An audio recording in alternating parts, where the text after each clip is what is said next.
When you unpack your Aloha Tro Brown's gas generator, these are all the components that are in the package along with the accessories. So you have the Brown's gas generator here with a cap.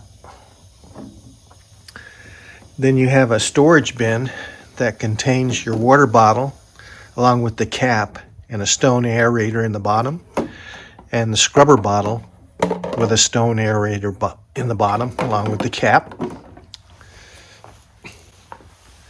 You have the condenser tube that screws on to the top of the system, along with a one-way valve for water input and a flash port, which is a safety valve, pressure relief valve, in case of ignition of the gas in the tube. Then you have a TDS meter. You have two cannulas.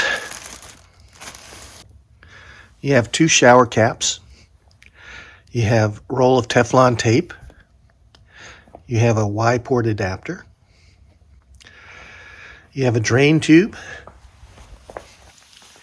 You have the power cord. You have a stone aerator.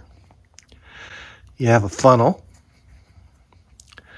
You have a 7-foot tube extender, a 60-millimeter water injector. You have a spot applicator with strap, an arm bag with Velcro strap, and a leg bag with Velcro strap. And for a 240 volt unit, you have a plug adapter for the power cord.